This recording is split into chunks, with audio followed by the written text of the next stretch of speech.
And that's nice segue into our guests from Central Technology Solutions, teamcts.com. Tommy and AJ, welcome to the program. Good morning. And Morning, we've man. said it is not a matter of if, it's when you get hit, and the Virginia Attorney General's office is the latest. Right. I think, I definitely have an opinion on that, and I'm ready for a lot of these government agencies to understand that maybe, just maybe, outsourcing it to a company that specializes in things like that, hey, CTS would be the right way to do it. I don't have any of my customers on that list. So. But they've got the Virginia Information Technology Agency. Oh my gosh, that sounds amazing. I also have a driver's license, and it keeps me from driving. They have a bit of a checkered past. Vita does, that's right. For sure. And well, Vita.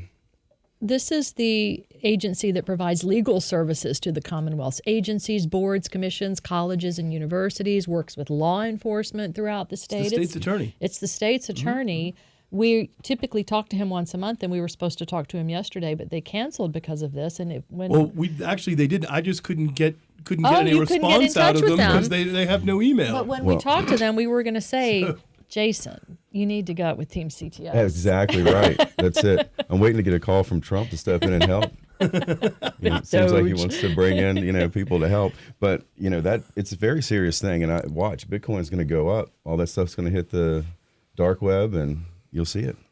That's the way that works. I mean, it's the whole system. They said that they think, in the Attorney General's case, that they think they caught it early enough that they did not lose much, if any, information or anything like that. We'll see if it turns out to actually be the case or not. We'll see. I mean, that's most attacks like that. Generally, an attacker can be in, I think it's like 4 to 6 months before it's caught. I'm not saying that happened here. I'm just saying in general. So even if it's caught early, generally what you see once an attacker gets in, and if you look at all the systems that shut down, VPNs, et cetera, which it sounds like they probably had credentials that were valid. And that's one very common way. In fact, it's one of the most used way people get in. Well, once you're in, you start transferring data out, doing things. So it may take a long time to look and find what was going on. But even if it is caught early and they had credentials and they were in, I think it would be hard pressed to prove, unless you partner with somebody like us, exactly where they went, what they did, what they touched. That's not just information that's there unless you were preparing for the when and if scenario. Yeah, and they did say, I read in one of the articles, that it could have been an employee who clicked on something they shouldn't have. Yeah. But also, if all of this happened Wednesday, like that's when they lost everything. Everything went haywire on Wednesday. The attack became apparent. And already, though, they're saying, but we don't think they got anything important. How would they? They wouldn't know that. They did not offer any in the story in the Washington Post. They just said that they'd caught it at like 6:45 that morning, and said, we think we got this early on, so that we don't think we've lost much, if anything. But they did not offer any proof of that or a specific reason why. They just said it. Yeah, so it depends. There's so many different things, conditional access and other things they could use to kind of help with that. But yeah, I find it hard pressed to make a statement like that. But what else are they going to say? Oh yeah, we caught this thing. We're pretty sure we lost it all. Like how else do you start that conversation? Right. Unless you have some way to prove it. And that's the trick. Like we've talked about so many times on here, prove it. So if somebody does get access, and it is granted, and to be able to go in and look and say, during these time frames, these are the things they touched, or use that word that everybody likes to use, AI, and say, hey, this is an unusual activity for this person, and to be able to catch it there. All things that we do at Team CTS. So Virginia, if you need some help, we're right here. Happy to help you out. You've been busy during the storm as a member of the volunteer fire department, Brookville, Timberlake Volunteer Fire Department. Right, absolutely. Well, thank you for bringing that up. I do want to give a shout out to all the guys there. We had about 25 people take off work, interrupt their time to be out, cutting up trees, car accidents. We had a horrific fire situation that we dealt with. Forest Fire Department as well. Concord's run over 70 calls. We've run about 60 in this short time frame. But these departments are out there getting it done. The city, of course. But I don't know that people realize when they're at home what all is going on out there. And I'm just proud to be around these guys and these women that work so hard to to give back, especially with the volunteers, knowing that they're all unpaid and they're doing it just because they want to help. So it was a real blessing, but it's a mess out there and it's coming again. So be careful. Yeah, and thank you for what you do, because a lot of folks, it's looking forward to some snow days. You don't have to have work or school or whatever, and so you can kind of stay in, maybe work from home or maybe not.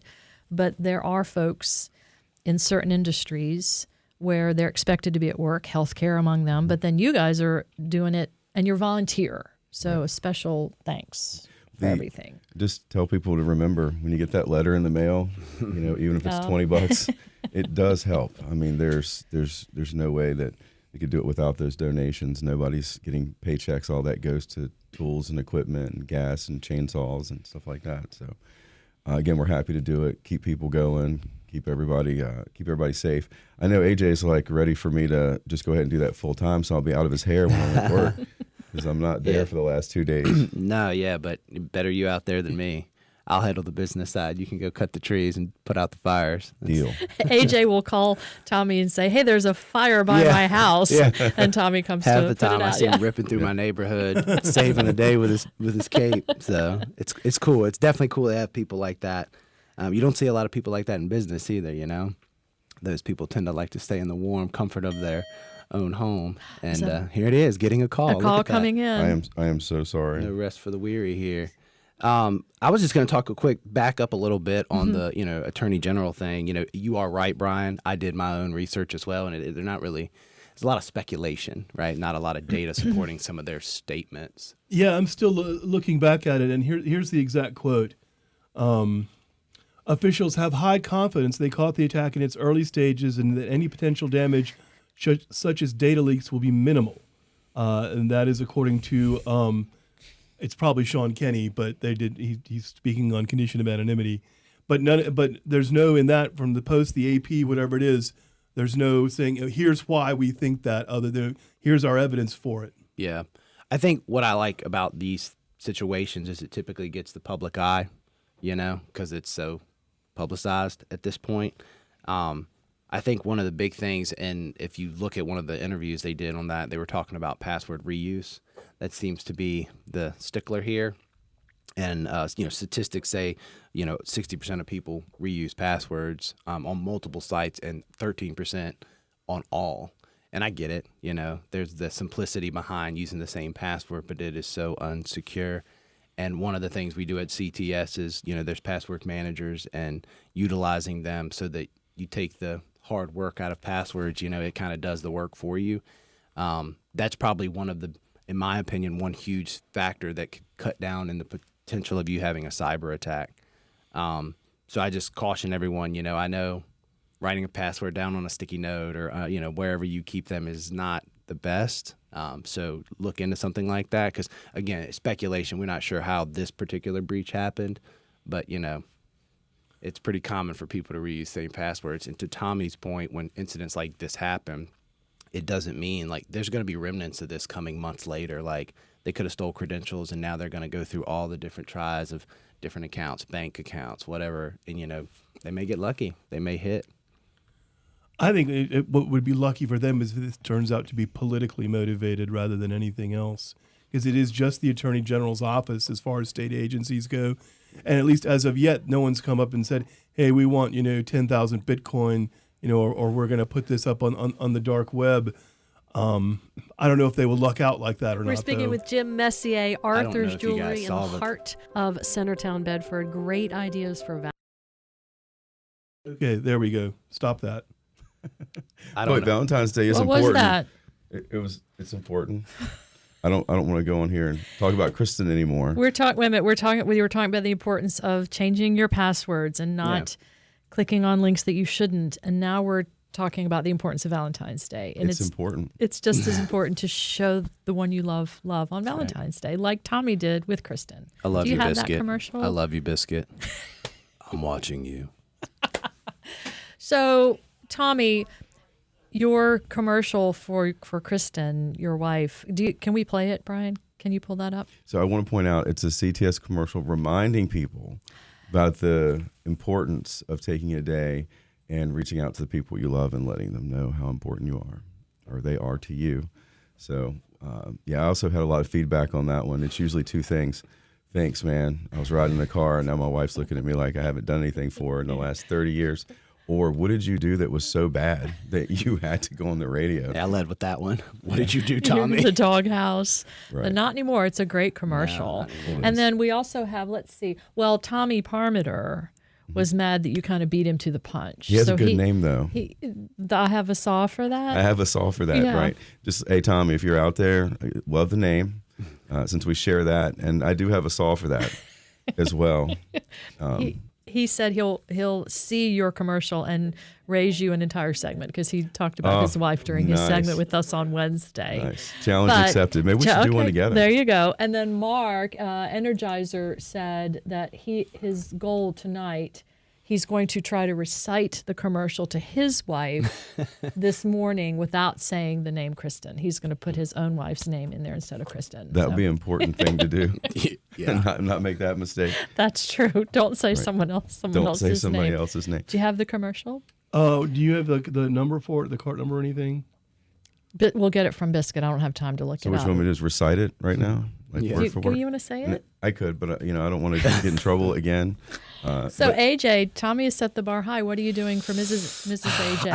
I have my wife at home, and I have 2 little girls at home. So I don't know. Obviously flowers. I feel like that's tradition. It's Valentine's Day, my friend. You don't know? Yeah, we're doing flowers. We're doing chocolates. Oh, you're not trying to give it away. No, yeah. Is that Oh, what it's a it is? She could be surprise. listening. There we Saved go. that pretty good. What Tommy yes. doesn't know is I'm going to bring my kids over to his house and drop them off tonight. Bring them. That's fine. I'm happy to do it. Let's see if this is it. Attention, everyone. Tommy Vaughan here from Team CTS. Don't forget to celebrate the people you love this Valentine's Day. I have a very important Valentine's Day announcement. There is an incredible woman out there who is strong, smart, kind, and absolutely beautiful. Kristen, you are the love of my life, my best friend. You make every day brighter. I would shout it from the rooftops, but the radio seems more practical. So here it is. Happy Valentine's Day, my love. Kristen, you're amazing, and I'm the luckiest man in the world. Oh my. Oh my. More to come on that last part. You threw a big O commercial in there at the end. It is Valentine's Day. It's not Valentine's Love Day without is Big in O. the air. Oh man! Wow, that's great. So we have lots of texts coming in. Ronnie says he thinks that he thinks you ordered a new truck and it'll be delivered next week. That's really good. If anybody knows me, I have a problem. I really like new vehicles. Kevin says I use Bitwarden as a password manager. I only remember one master password and use random generated passwords Thank everywhere. you. Yes, Okay? Thank exactly you. that. Appreciate you doing that, telling people you do that. Bitwarden's good. LastPass. There's a lot of them out there. But please, doing something like that will make your life easier, make you safer, and the people around you safer. So thank you for that. Mark wants to know, can't a password manager get hacked? Absolutely. I think anything can get, I wouldn't necessarily say hacked as much as you need to make sure that we enforce rules, that you have the right linked password, the right kind of characters in that to make it absolutely as hard as possible. 2-factor, the right kind of 2-factor, not all 2-factors made the same.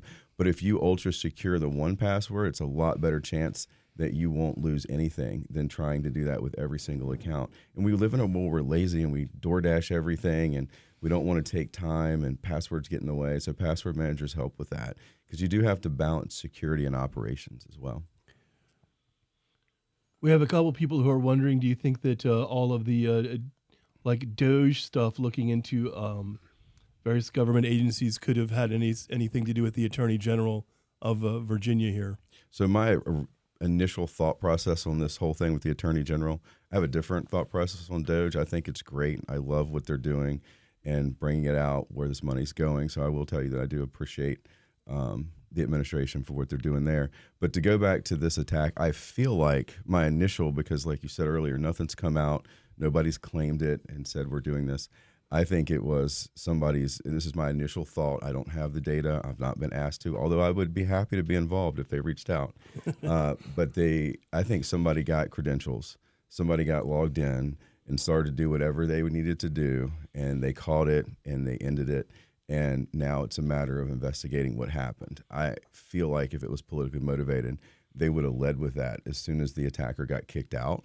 But one of the things attackers do, and usually right when they get in, is they put things in the system that would allow them to reach back out later. So you cut them off, change your password, then all of a sudden there's, a month, 2 months later, they're reconnected because of some script they wrote that they left in the system. So they're probably working through all of that and make sure that's all there. That's what I would guess would happen. Since we haven't heard anything, I doubt that it was politically. I could be wrong.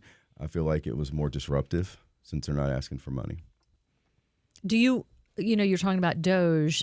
What about the concern that you have you have Elon Musk's team accessing people's information? It's better than the previous administration accessing it.